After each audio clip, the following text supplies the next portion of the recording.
So what is this homestead exemption? So the homestead exemption, this is really a tax savings for your home, for your principal residence. And now this isn't going to be just when we're doing this math, it's not decreasing your tax bill directly. It's indirectly decreasing your tax bill, because what this is doing is it's exempting the value of your property. So it's exempting the value of your home. You're only allowed to have one of these in Florida. So before we get into any math with this, let's talk about some of the important points that you want to understand and know for this here. Number one, only applies to your principal residence.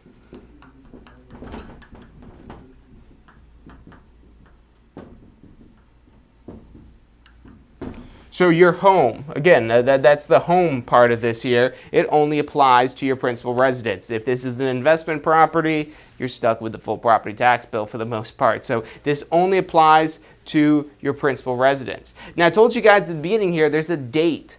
This is a very important date, because you have to file for this homestead exemption by this date of the first year that you're living in the property, by January 1st, in order to qualify for this homestead exemption. So this date is March 1st. That's the filing deadline for homestead exemption. And this is a great tool to follow up with clients.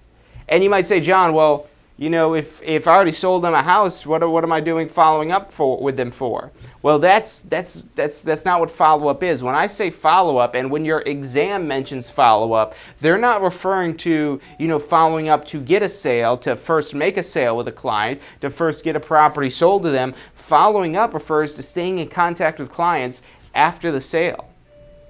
So this is a great tool to follow up. It gives you a great reason to contact them. Hey, I hope you guys are enjoying your house. Hey, I wanted to reach out to you to make sure you filed for your homestead tax exemption here. I told you guys I'm going to be your realtor for life, and here I am again. I know you're not selling your house right now, but I want to make sure that you guys file for this homestead exemption, so that way you're able to capture these savings on your property. So you have to file by March 1st. Now, you might say, well, what happens if they buy a property in April? How are they going to get a homestead tax exemption? Well, their taxes actually don't change when they purchase the property. The taxes are always assessed on January 1st. So this has to be filed on the first year that you live in there on January 1st. So if you got any closings going on up until the end of the year, or any closings you've had at all this year, this is a great tool to follow up with your clients come March and ask them, hey, have you met any neighbors yet? Do you have any friends, family members, somebody that's looking to buy a house, looking to move here, looking to move out of here, somebody I could help me make some money? Come on, who do you got for me? And you know, this is the whole thing, that this whole referral type of machine that you want to try to build, that you really want to foster with your past clients, because these clients that are coming in off of referrals, you're not paying really any money to advertise to them. They're just walking in. They're free clients. And you just got to take good care of them like you took good care of your previous clients.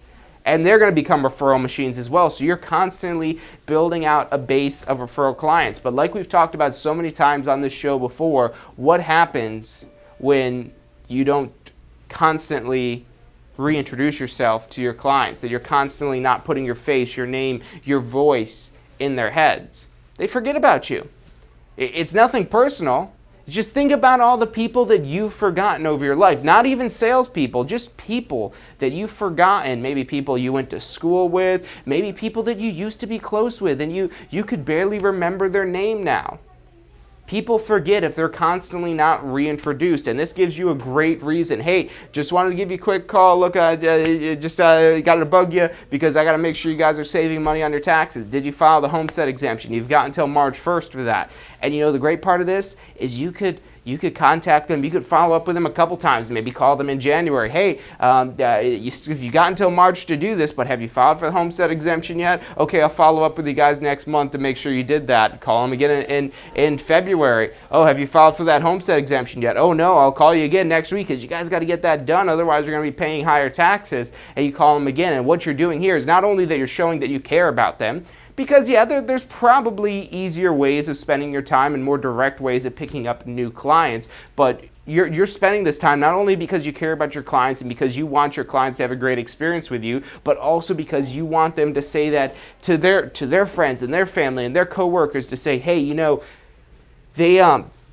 my realtor, he was calling me even after he got his commission check to make sure we filed for homestead exemption. I don't know if he makes money off of the taxes we pay or what's going on, but you know, he's a really good guy. I don't think he makes any money off the taxes. You don't make money off of the taxes people pay on their property taxes. So this is a great way to not only show that you care with your clients, but also for them to return the favor, to show that they care about you and that they're willing to help you grow your business by offering you some referral clients, whether that's a coworker, friend, family, or whoever. So great tool. I know this is a little bit technical, more of an episode when we get into this property taxes there, but that's a very grow your business tool, and that's why understanding these more technical concepts are so important for growing your real estate business. So you've got to file for that by March 1st. Now let's go ahead and cover some of the other basics with this. So the exemption amounts for our city and county taxes.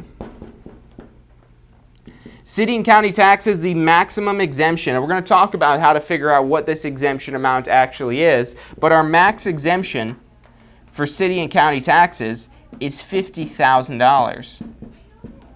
So $50,000 is the maximum exemption for city and county taxes. Now there's also the school board taxes. And for the school board taxes, they have a lower exemption amount, and this is part of the law, kind of a little bit of a loophole in the law that's designed to generate more money for the school board. So they give a lower exemption for the school board, so that way the school board is able to collect more tax dollars from property taxes. And you know, most of your local services, especially in Florida, are funded by property taxes. They get a little bit of revenue from sales tax and a few other avenues, but a majority of their revenue comes from property taxes. That's where a large chunk of the property tax bill actually comes from. In Florida, you don't have any income taxes. It's mainly property taxes and some of the other taxes they have that affect businesses, and for sales taxes and things like that they use to generate revenue. So that being said, the property taxes can be quite a burden, but that's what the Homestead Act is here to protect you. It's to protect you from excessive taxation, and what they define as excessive is less than $50,000 and less than $25,000 for the school board. So you get an exemption, and we're going to talk about what this means, not only how to figure out what these numbers are, because you don't always get $50,000, that's the maximum exemption, and you pretty much always get $25,000 if you've got a home less than $25,000 for the school board taxes, but those are our maximum exemptions. You don't always get that full amount, and again, this is not going to be a direct deduction from whatever your tax bill is. It's not that you get a $51,000 tax bill and this takes it down to $1,000. This applies to the actual purchase price. So we're going to do some math on that. I'm breaking that down. And this is, if you guys are watching these videos to study for your state exam, this is a topic that you definitely want to know for your exam. Homestead, not only is this important to understand for the real world, you probably don't need to know it in this much detail, but you do want to know that it exists and know how this impacts your buyers and sellers. But this is something very important that you do need to know in detail to be able to pass your exams, or at least get the questions right for this one to get right on your exams. We're going to take a quick commercial break, but when we come back, we're going to cover this more with the homestead. We're going to calculate out how much the exemption amount is on a property, show you how to do that. We're going to break down subtracting this out from our exemption amount to figure out what taxes are, and then we're also going to talk about the Save Our Home Amendment, which is really a big lifesaver, our home saver in this case here, that keeps your home from being going up for some sort of property tax auction. So stick with us. I'm John Crismo. You're watching Ask the Instructor. Do you want to incorporate studying for your real estate exams into your busy schedule? Now you can review the key topics you need to know to pass your class and state exams with our MP3 audio review. Simply pop in your headphones or connect to your car to reinforce crucial information while you exercise or drive. Listen to the first unit for free at mp3audioreview.com. That's mp3audioreview.com.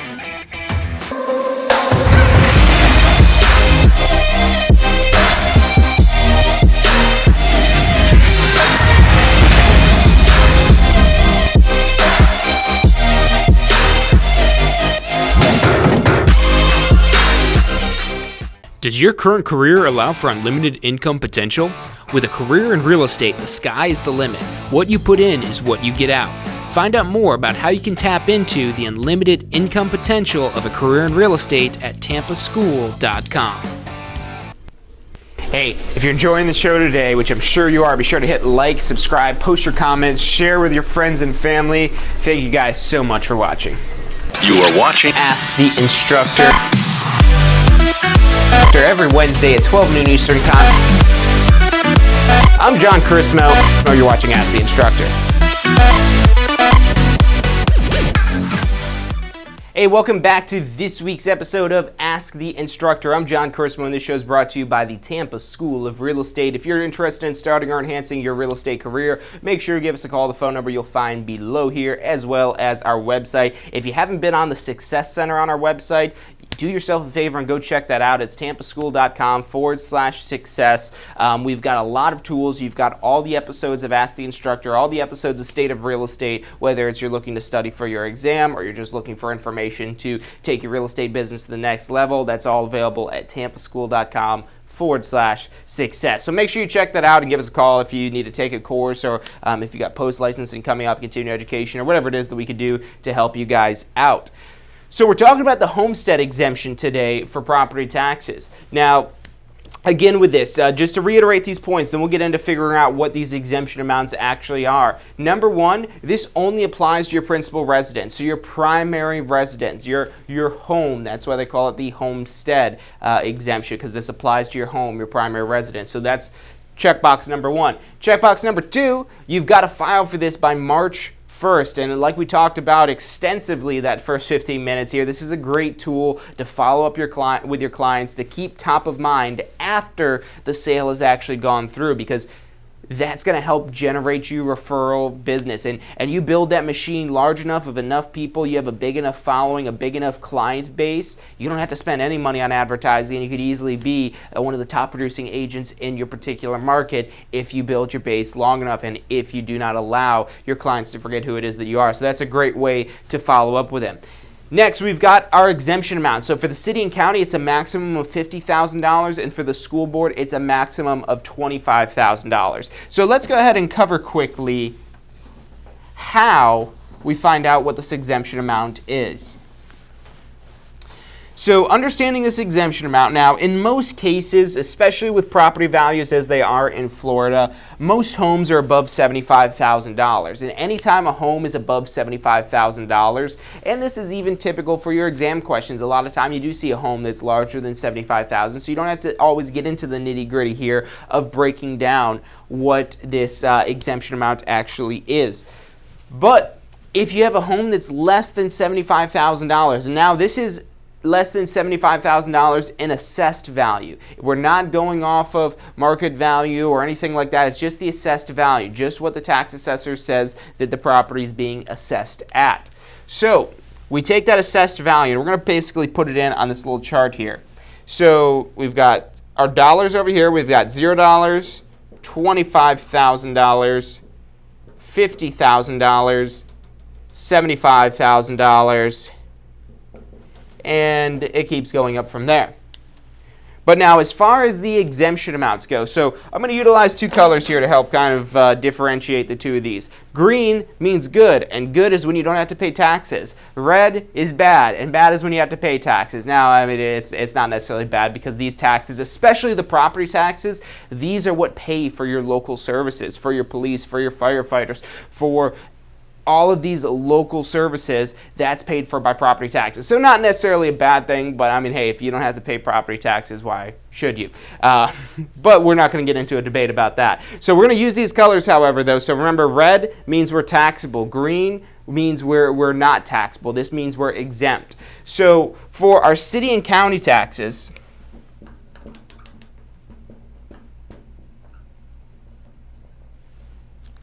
for city and county taxes, the first $25,000, make sure I use the right color here, is exempt.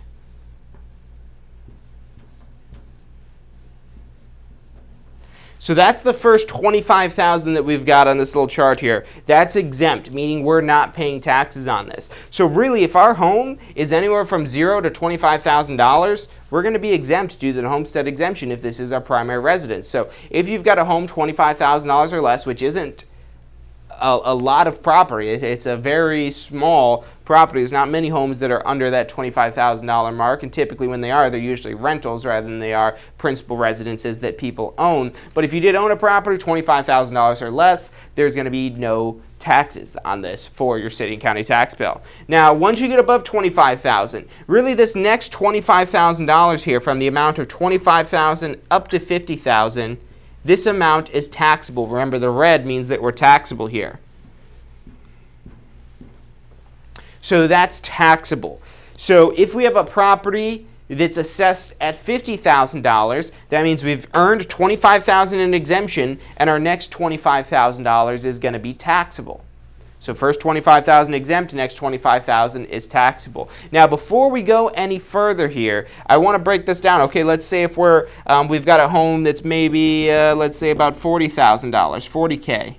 So if we've got a $40,000 home, that means we would have earned that first $25,000 exemption, but this amount here, from $25,000 up to $40,000, is going to be taxable. So we would have $15,000 taxable.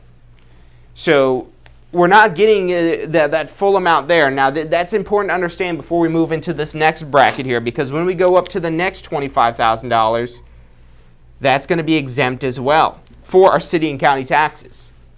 Remember, we're not talking about school board here. We're going to do that one in just a second.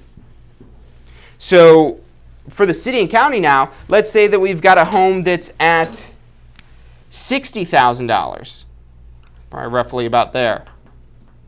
If the home is assessed at $60,000, that means this first $25,000, this is going to be exempt. The next $25,000, that's going to be taxable. And this is the amount of value. So that next $25,000 is taxable. And then anything from $50,000 up to $75,000, or up into this case here, up until $60,000, is going to be exempt as well. So really, effectively, all we have that we're being taxed on is this middle $25,000 here.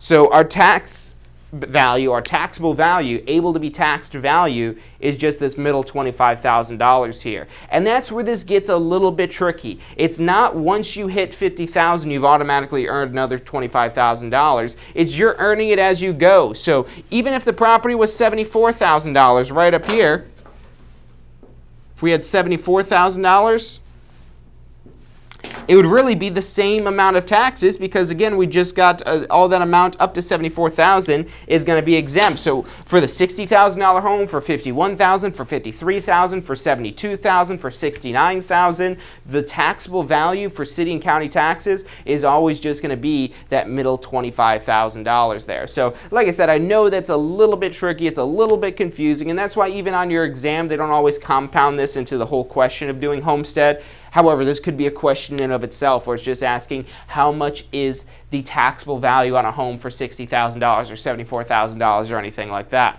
Now, once you've gotten up to $75,000, you've been able to max out the exemption amount, because you're getting $25,000 here and $25,000 there. So at a $75,000 assessed value, you're still just paying taxes on that middle $25,000. And anything above that, it just becomes real easy here, because everything above and beyond $75,000 is taxable. So if we have a home $350,000, doesn't matter, because it's so much more than this here. You're still only getting 25 and 25, so $50,000 of exemption. That makes the taxable value in that case $300,000, and it's still that middle $25,000 that's coming out with here. So when you get over and above $75,000 to the more typical type of property value that you do see in Florida, then it's just a simple remembering $50,000 is the exemption amount. But when you deal with properties and you see properties on your exam that are less than $75,000, that's where you have to keep this in mind for the dollar amount of the exemption it is that you're going to get. Now, moving over to the city and county side. On the city and county side, it's actually a little bit simpler. It's a little bit more streamlined. So for the school board, for our school board taxes, again, we've got our two different colors here to differentiate. Green exempt, red taxable. Our first $25,000, again, is exempt. But if you're paying attention at the beginning of the show, remember I said the maximum exemption you get for school board taxes is $25,000. So anytime you get over and above that, it's all going to be taxable.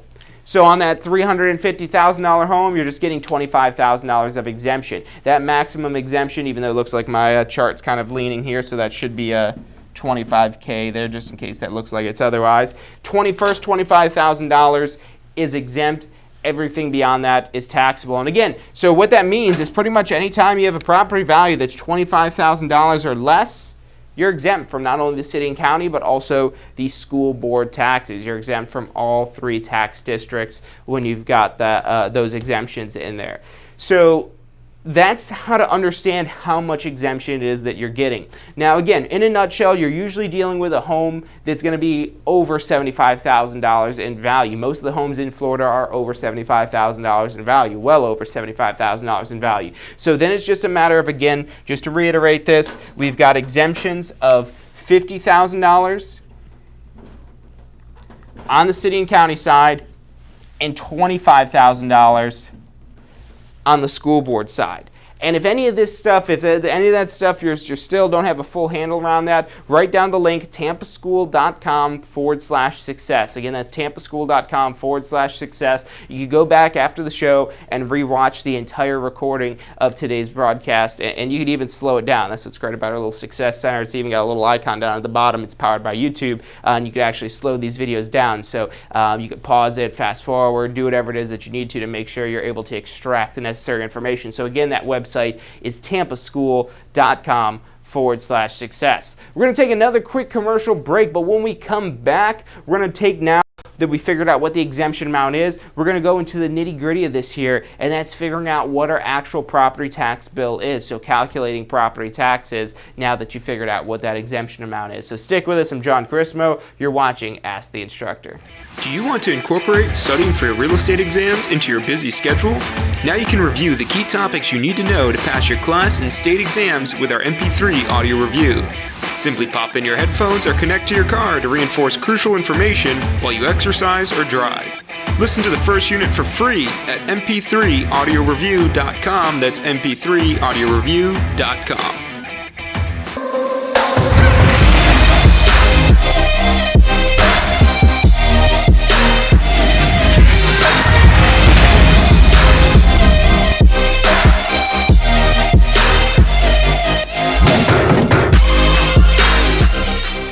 Does your current career allow for unlimited income potential? With a career in real estate, the sky is the limit. What you put in is what you get out. Find out more about how you can tap into the unlimited income potential of a career in real estate at tampaschool.com. Hey, if you're enjoying the show today, which I'm sure you are, be sure to hit like, subscribe, post your comments, share with your friends and family. Thank you guys so much for watching. You are watching Ask the Instructor. Every Wednesday at 12 noon Eastern Time. I'm John Chrismo. You're watching Ask the Instructor. Hey, welcome back to this week's episode of Ask the Instructor. Every Wednesday at 12 noon Eastern Time, we come to you live to help you better understand the technical side of the real estate industry. Some days, like today, we're talking about property taxes or some of these calculations that you could also see on your exam. So these are great for helping brush up on some of these, especially the math problems. Every type of math almost that could show up on your exam is probably covered in one of our episodes somewhere, some way, somehow. We're coming up on our 1-year anniversary of Ask the Instructor, so we might do something a little bit big for that, but that means that we've got 52 episodes of Ask the Instructor out there, 52 hour-long segments of how to understand these technical topics like the homestead exemption, like calculating commission, like figuring out the numbers for your business plan, like all of these different maths and just overall concepts that we talk about that you need to know about to be successful in the real estate industry. And it's all part of our Success Center. It's our way to help you plan for your success in the real estate industry. And that's available at tampaschool.com/success. Again, tampaschool.com/success. And we also have got State of Real Estate. We started that shortly after, and that's on Fridays, 12 noon Eastern Time, to take your real estate business to the next level. Kind of, almost like a sales meeting, kind of an end of the week, pick me up, pep talk. Okay, this is what you got to do. Go out there and crush it this weekend. So that's our live streams, and if you're looking for any of that, again, it's at tampaschool.com/success. Feel free to call us if you want any help with anything or need to take any courses. We'd love to get you enrolled in some of our courses with the Tampa School of Real Estate.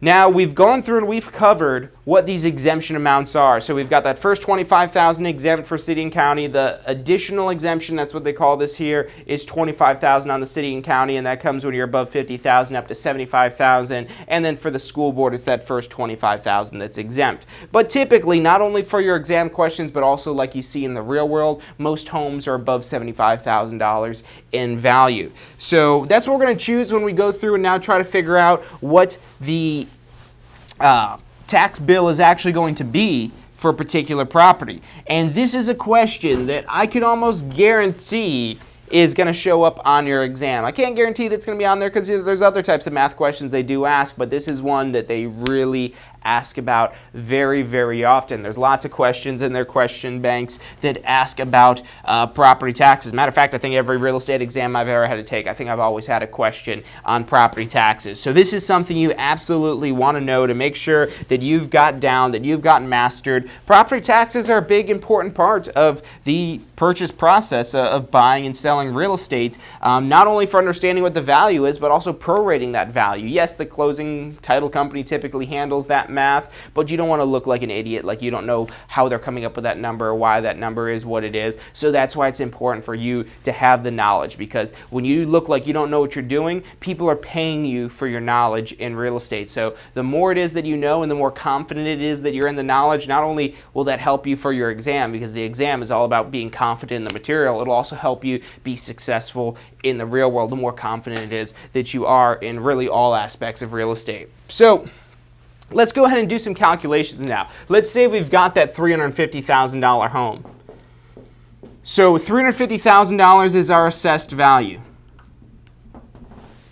That's our assessed value. And what we're going to be doing here as we work through this, I'm going to lay this out, and this is how we always teach this in our pre-licensing classes. This is our recommended strategy for solving this type of math. There's a lot of different ways to solve this, but this is the way that seems to make the most sense. And it is a very visual method of going through this here, and especially if you're a visual type of learner, this will really kind of help you remember the steps it is when you're figuring out property taxes. So that's our assessed value. And what we do basically is we break this down as we got the city and county on one side, and we've got what that is there. You don't always have to put that middle column, but that helps you a little bit. Go for it. And then we've got our school board. Now the assessed value for the city and county as well as the school board is going to be $350,000. So we've got the same assessed value. Now going back off to that last chart that we just erased on here, our exemption for Homestead on city and county taxes is going to be $50,000 over here.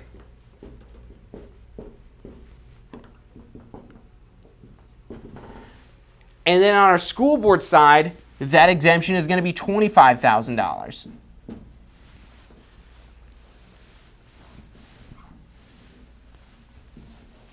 Now, one of the things that you always want to look for and pay attention to, which this isn't as typical that you run into this in the real world, but it is something, and it really doesn't even make that big of a difference in the actual tax bill in the real world either, but this is something that very often pops up on your exams, whether it's a class exam, state exam, whatever that may be, and that's knowing about the special exemption categories. So there's really four different special exemptions that get an additional dollar amount. And we've got two different values for these. We've got one that's $500 and the other is $5,000. So for the $500 exemption, there's three different categories. If you fit the bill for one of these three categories, or if it mentions this in your question, this is important when you're taking your exam. You want to always go back and review the question to see if you missed one of these three categories, because they're very easy to miss, so don't make that simple mistake on your exam. We've got number one, a widow. So if it mentions anything about a widow, or also the other term they may use for this is surviving spouse, that's a $500 exemption. And we'll say that, let's not get ahead of ourselves here. The second category is that they're blind, legally blind.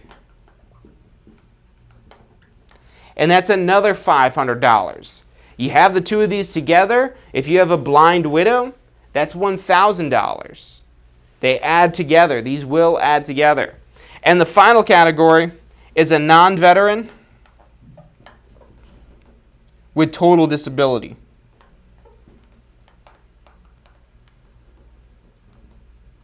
Totally and permanently disabled.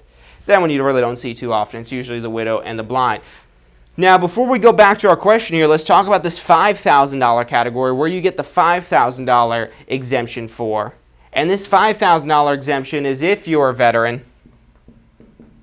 So specifically for veterans, if the question doesn't mention anything about being a veteran, you don't have to worry about this.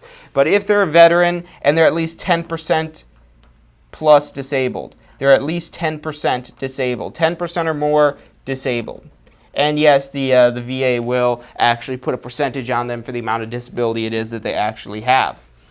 And so what you're going to do is you're going to look for these different additional categories. And if you do have any of these categories, that's going to be an additional special exemption. And you're going to subtract that out as well for both sides. So let's say in this case that we're dealing with a legally blind widow. So we've got these two categories here. 500 and 500 gives us a total of $1,000. And we're going to go ahead and subtract that $1,000 as an additional special exemption for both sides. So really our exemption amount over here is $26,000, $25,000 and $1,000, and over here it's $51,000. And we're taking these exemption amounts and subtracting them from our assessed value, and that's going to give us our taxable value. So that leads us to our taxable value. So if we do the math on this, $350,000 minus $50,000 brings us down to $300,000 minus another $1,000 for being a blind widow. That brings us to $299,000 that's taxable for our city and county taxes. So that's what we just found there. What's our taxable value for city and county taxes? Now over on the school board side, we're basically going to be doing the same thing, except for now we've got a slightly different exemption amount. Instead of $50,000, it's only $25,000 for our base exemption. And then we're still you always factor in both city, county, and school board sides, factor in that special exemption of the $1,000. So we've got $350,000, we're going to subtract out $25,000, gives us $325 minus another $1,000 gives us $324,000. So $324,000 is the taxable value for the school board. We're almost there, but what we have to do further now to figure out what our property tax bill actually is multiply this by the millage rate. So this is also going to be given to you in the question. Really the only thing it is that you'd have to remember if you're planning on seeing this on your exam is just remembering what those exemption amounts are, and if you forget those in the real world, if you're trying to do these calculations, you could always do a handy Google, although Google usually gives you too much information where it's hard to find what it is you're exactly looking for, especially something as specific as this, especially when you don't know what that answer is that you're looking for. So it's good to remember this in the real world as well. But I digress. Now, for our tax rates, the tax rates are given to us as a millage rate. So the tax rates, these cap out at 10 mils. The most they could be per district is 10 mils. The most for the city is 10 mils. The most for the county is 10 mils. The most for the school board is also 10 mils. So these all cap out at 10 mils. And let's say for our city, we've got, let's say 9 mils. For our county,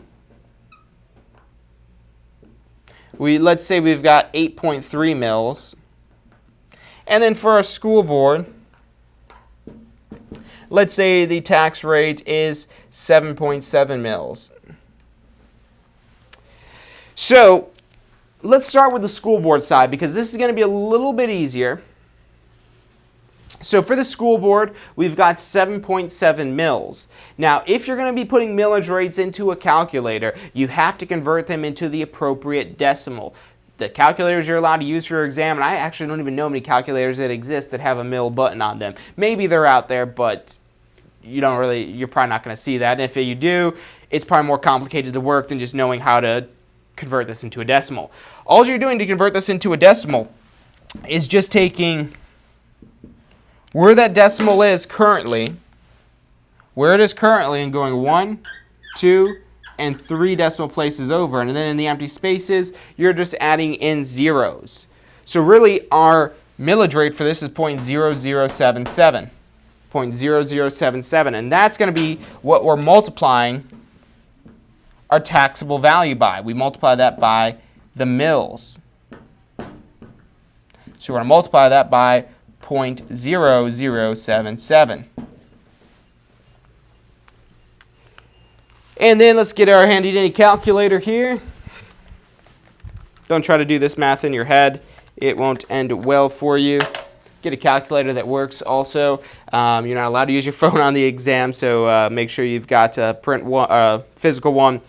Or if you're just in the real world, your phone works perfectly fine. So we've got $324,000 times 0.0077, and we get $2,494.80. That's our tax bill for the school board taxes. $2,494.80. And the way we found that, just to walk you through this again one more time, we started off with the assessed value. That's what the assessor says our property was worth. We subtracted out our homestead exemption, and for the school board that was only $25,000, but we had a blind widow, if you remember, so we took out an extra $1,000, $500 for being blind and $500 for being a widow. That left us with a taxable value of $324,000, which we then multiplied by 0.0077, and that gave us $2,494.80. But we're not done yet. Now we need to go back over to the city and county side, because this is just the taxes for the school board. Now, there's an alternative way you could do this. Again, there's a lot of ways you could solve these questions, and one of the ways you could solve this is really doing 3 different sets of calculations. One for the school board, and one for the city, and one for the county. What we're doing here, and you could always do this to make this a little bit faster, is combine your city and county tax rates, your city and county tax calculations into one calculation. And the reason why you're able to do that, and really the only reason why we need to separate out the school board, because that's really why we have to do this. The reason why we do the school board separately is because of that difference in exemption amount. It's $25,000 in exemption here, whereas both the city and the county tax districts both allow a $50,000 exemption. So we're going to be basing this tax off the same dollar amount here.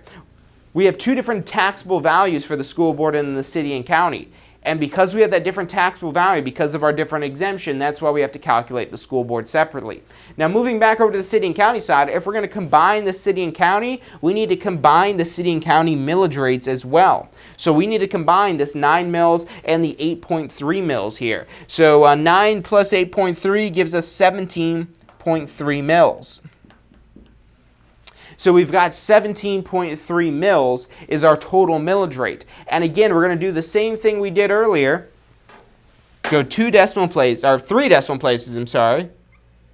to the left, and it's 0.0173. And that's why you'll notice whenever I'm doing these conversions from millage to decimal or percent to decimals or anything like that, I always draw on those little swoopy lines, and I always recommend students do the exact same thing, that you always draw in the little swoopy lines. I've yet to come up with it. Maybe people will be more keen on doing them if I quit calling them swoopy lines, but that's what they are. They seem childish, and to a certain extent that they are, but they also make sure you get the right answer. So you probably remember doing those from school, and your teacher taught you to do those for a reason, because that makes sure you don't put in too many zeros or not enough zeros. It's not about the number of zeros you put in. Here we did 2 zeros. Here we did 1 zero. It's not about the number of zeros. It's about how many places you move it over. We move over 1, 2, and 3 decimal places always for that. So the number we're multiplying by up here is 0.0173. So we're multiplying that again by the mills, but now it's 0.0173. So times 0.0173. We multiply that out with our handy dandy calculator. So $299,000 times 0.0173, and we get 5,000, $172.70. Now the question, not only in the real world, but also on your exam, isn't, okay, how much are individual tax districts? It's like, hey, what is our total tax bill altogether when we combine both of these here? When we combine the two of these together, we've got the $5,172.70 for our city and county taxes. We're going to add that now, because we're combining these two, to the $2,494.80, and we end up with $7,667.50 as our total tax bill. And you're probably saying, wow, that's a lot of money for taxes there. You're telling me we saved money with that? You did. And we're not even dealing with that high of a property value here. What we'll do next is we'll actually calculate out the savings for homestead taxes. So for that question you guys have of, okay, well, did we actually save any money here? I'll show you what it is that you changed to figure out what the savings are in this and find out how much more this would have been, because that's also another potential exam question, but that's also a good way if you're going into this about follow-up with your past clients to follow up with them. Hey, did you know you're going to save X amount of dollars if you file for homestead by March 1st? Have you done that yet? Okay, I'll follow up with you in a couple weeks here to see if you've done it yet, to make sure we get that done on time here. No, I don't charge anything for this here. I just want to make sure that you guys are able to capitalize on the savings as well as all my past clients. And by the way, did you have anyone that you think was looking to buy or sell a home? So great way to earn referrals. But first, let's take a commercial break, and then we'll talk about tax savings. I'm John Chrismo. You're watching Ask the Instructor. Do you want to incorporate studying for your real estate exams into your busy schedule? Now you can review the key topics you need to know to pass your class and state exams with our MP3 audio review. Simply pop in your headphones or connect to your car to reinforce crucial information while you exercise or drive. Listen to the first unit for free at mp3audioreview.com. That's mp3audioreview.com.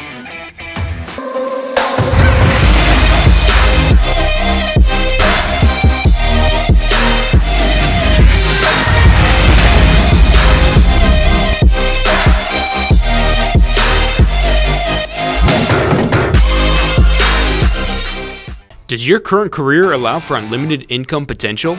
With a career in real estate, the sky is the limit. What you put in is what you get out. Find out more about how you can tap into the unlimited income potential of a career in real estate at tampaschool.com. Hey, if you're enjoying the show today, which I'm sure you are, be sure to hit like, subscribe, post your comments, share with your friends and family. Thank you guys so much for watching. You are watching Ask the Instructor. Every Wednesday at 12 noon Eastern Time. I'm John Chrismo. You're watching Ask the Instructor.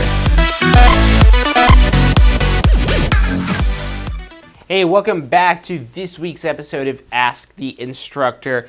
Every Wednesday, 12 noon Eastern Time, we come to you live through Facebook, through YouTube, through our Success Center, into your homes, your phones, your tablets, however it is that you guys want to watch these to increase your real estate knowledge. We do it every Wednesday for our current students, for our previous students, and for our future students, for helping you understand this technical side of the real estate industry.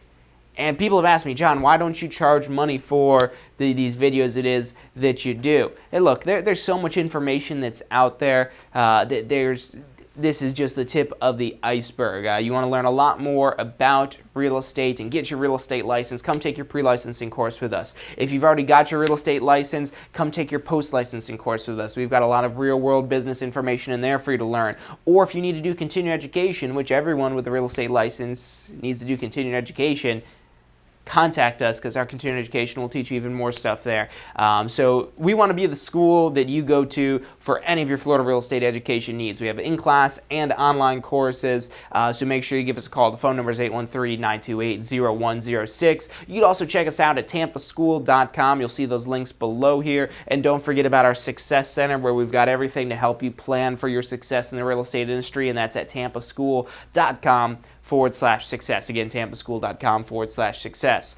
So the last bit of calculations I want to go with you guys today is tax savings due to homestead. Because we just came up with an almost $8,000 tax bill here, really $7,667.50. to be exact. But the tax collector will probably take that $8,000 if you want to pay that to them. So that's a large number, though. That's a lot of money for property taxes, a lot of money that goes towards the local services and government bureaucracy and all that other good stuff that your taxes go towards. But now the question, and this could also be a question on your exams as well, but also a question that your clients are going to ask you, well, is this even worth it filling out this exemption? Well, let's find out. What is the savings that we got on this property because of the exemption? And how we're going to do this a little bit differently here is we're not multiplying our millage rate by the taxable value.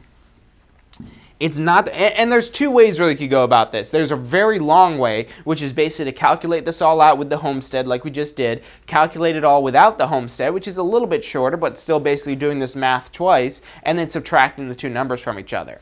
That's really long. That's a really long way of actually going about this. So what we're going to actually do is take the exemption amount.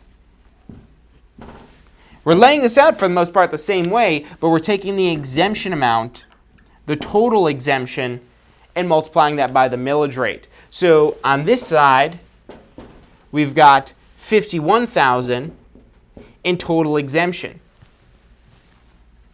So we'll go ahead and erase our answers we had down here as well. We had $51,000 in total exemption. We're going to take that $51,000 of exemption amount that we had, $51,000, and multiply that by 0.0173, which is our millage rate converted to a decimal. And on the city and county side, we saved $882.30. So almost $1,000 that we just saved just on the city and county side. So that's $882.30. And now that's a majority of where our savings are going to actually come from. Now over on the school board side, we saved some money as well. Not as much money, but our exemption amount was $26,000. So we take that $26,000 and we're going to go ahead now and multiply that by 0.0077. And we get $200.20. So $200.20. Now, for figuring out the total savings, because if you start giving your clients too much information when you're following up with them, or really for what your exam's asking, it's going to really be asking, okay, what is the total number? What's the bottom line? What is the amount of money it is that I'm going to save here? So again, we're just going to combine the two of these together, and we combine the two of these together, $200.20 plus $882.30. We end up saving $1,082.50. So a little over $1,000. In the grand scheme of things, when they're purchasing a property for $350,000, that might not sound like a much, save $1,000. But when it's $1,000 that you're saving, almost $1,100 that you're saving year after year after year after year after year after year after year after year for filing for the homestead exemption, that starts to add up. If we're talking about the span of 30 years for a 30-year mortgage, I mean, that's $33,000 that you're saving. I mean, that extra $1,000, especially this time of year, you're maybe trying to buy Christmas presents, you're trying to go out for nice dinners, you're trying to go do Christmas festivities. That extra $1,000 will go a long way. I mean, yeah, it's a small dent in that $8,000 tax bill, but hey, let's take every penny it is that we have. We could probably do a better job with that money than what the government has, and if they're allowing us to have that $1,082.50 savings, take it. If they need more money, they'll take the money. If you want to pay them more money, you could pay them more money. You could always overpay your tax bills. They'll be greatly appreciative for you funding the government, but you don't have to. That's where these tax savings are allowed for. So make sure you file for the homestead exemption if you own property. Make sure that you have your clients file for it by, remember, March 1st is that deadline, so it's a great way. And don't get caught up in, the sales cycle and forgetting about your clients and becoming a secret agent on them. You don't want to become a secret agent on your past clients. You want them to remember that you helped them purchase their home, that you helped made the transaction as smooth as possible, that you were the one that got it done, that your knowledge and your information what was made that all possible. And you constantly remind them with that by, popping in every now and then. Hey, have you filed for the homestead exemption? That's a big reason to follow up with them and start building that relationship after the sale and start asking for referral business. So that's taxes. Like I said, if you guys missed any part of this episode here, go back on our Success Center, tampaschool.com/success. We'll put that link in the comments for you. It's tampaschool.com/success. You'll be able to watch this entire live stream, as well as all of our Ask the Instructor and State of Real Estate live streams. We do them every Wednesday and every Friday, both at 12 noon Eastern Time. I hope to see you guys this Friday at 12 noon. State of Real Estate. We're going to be talking about growing your real estate business, taking it to the next level, and what it is that we could do to help you out with that. So make sure you tune in on Friday, 12 noon, State of Real Estate. That's all I've got for you guys today. Thank you for tuning in. Make sure you're subscribing, liking us on Facebook or whatever. Best place to subscribe is at our Success Center, tampaschool.com/success. Drop your email in there, and then we'll send you email notifications whenever it is that we go live. If you check your email, that's a great place for it to be. If you don't check your email, if you'd like to do notifications with YouTube or Facebook or anything like that, then go do that and turn on notifications for us, so that way you don't miss this free information that we're putting out every week. And even if you can't watch it live, which we'd love to watch it live with you, so that way you could comment in and chat in with any questions you have, but go back and at least watch the recordings if you miss it live, so that way you're still getting this knowledge and information that's going to help you become successful in real estate. That's all I've got for you guys today. If you need to do pre-licensing, continuing education, post-licensing, any sort of course for a real estate license, we've got those courses. Give us a call. The phone number is 813-928-0106. We can get you into a classroom course, an online course, whatever it is that you need. Again, that phone number is 813-928-0106. Our advisors are standing by to answer any questions you have and assist you in any way it is that they can. Other than that, I will see you guys Friday for State of Real Estate. I'm John Kursmo on behalf of Tampa School of Real Estate and Ask the Instructor, signing out, and see you on Friday. Do you want to incorporate studying for your real estate exams into your busy schedule? Now you can review the key topics you need to know to pass your class and state exams with our MP3 audio review. Simply pop in your headphones or connect to your car to reinforce crucial information while you exercise or drive. Listen to the first unit for free at mp3audioreview.com. That's mp3audioreview.com.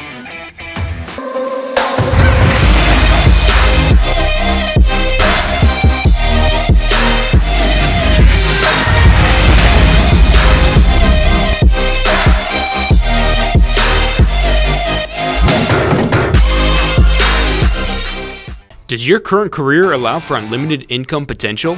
With a career in real estate, the sky is the limit. What you put in is what you get out. Find out more about how you can tap into the unlimited income potential of a career in real estate at tampaschool.com. Hey, if you're enjoying the show today, which I'm sure you are, be sure to hit like, subscribe, post your comments, share with your friends and family. Thank you guys so much for watching. You are watching Ask the Instructor. Every Wednesday at 12 noon Eastern Time.